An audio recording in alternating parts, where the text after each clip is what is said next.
All right, if you've got a dog here in West Virginia, you already know that life's a little different, right? So, we're going to walk through how to find the perfect trainer for your pup, someone who gets that you might be hitting a mountain trail one day and a small town main street the next. Really, this whole thing is about getting you and your dog on the same page for success. Think of it as your guide to a happier, calmer life together, whether you're just hanging out in the backyard or exploring all those incredible trails we have. So you might be wondering, why does it matter where I live? Well, our West Virginia lifestyle is exactly why it matters. Let's talk about the specific things a well-trained dog needs to be ready for around here. Yeah, think about it. Your dog has to be able to handle a mountain trail, maybe with some deer nearby, and then be totally cool walking down a main street in town. We want a dog who can visit a pet-friendly shop, chill out in a busy park, and, of course, politely say hi to the neighbors. It's all about making sure they're confident everywhere. Okay, before you even start Googling trainers, let's pause. The absolute first step is figuring out what you actually want to accomplish. Seriously, having a clear goal is going to make finding the right person so much easier. So let's really think about this. What are your main goals? Have you got a brand new puppy who needs to learn, well, everything? Or maybe you have an older dog who's a little scared of certain things. Nailing down that primary goal is, well, it's everything. It's the key. This chart kind of breaks it down, right? If you've got a puppy, you're looking for puppy training. Simple enough. But if your dog is really fearful or gets reactive, you're going to need someone who specializes in behavior modification. It's all about matching what your dog needs with the right kind of pro.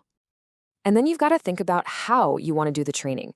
Group classes are awesome for socialization. Private lessons, especially in your home, are perfect for tackling problems right where they happen.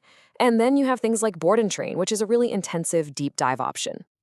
All right, so you know your goals, you know the style you want. Now it's time to actually find a pro. And honestly, this is the part where you've really got to do your homework, especially here in West Virginia. One of the first things you should be looking for is a trainer who uses positive reinforcement. All that means is they focus on rewarding the behaviors you want to see.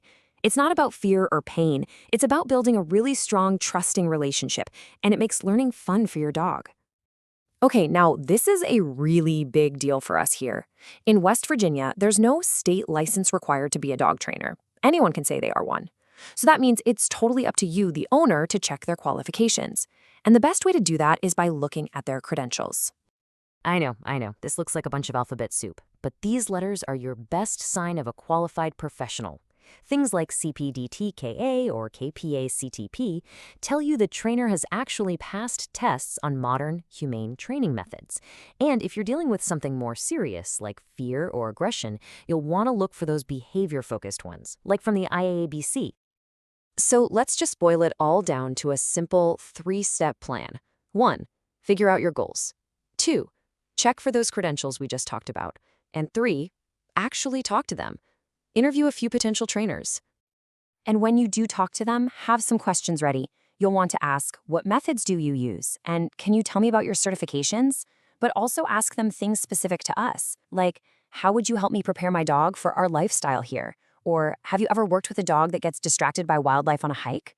A good trainer who knows our area will have solid answers for you. Okay, let's get practical and talk about money.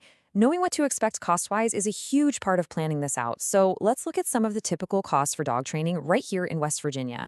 So this chart should give you a pretty good idea of what you might spend in 2025. As you can see, group classes are usually the most budget-friendly option. On the other end, something like a board and train is a much bigger investment. Private lessons kind of fall in the middle, giving you that one-on-one attention. Hopefully, these numbers help you figure out what works for your goals and your wallet.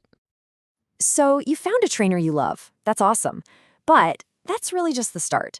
The real work, where you see the big changes, happens when you take everything you've learned and start using it every day, out in the real world. Yeah, the training doesn't end when your session is over. For those new skills to stick, you've got to practice them a lot, and in different places with different things going on. That's how a command you practice in the living room becomes a reliable skill you can use anywhere. And hey, we've got some great spots to get that practice in. A fenced dog park like Little Creek in South Charleston is perfect for working on recall without any worries. And if you really want to put those leash skills to the test, the true West Virginia challenge. Try a place like Cooper's Rock. With all the hikers and wildlife smells, it's the perfect place to work on focus. So best of luck in your search. Finding the right person is so worth it. Because having a well-trained dog just opens up your whole world, you know?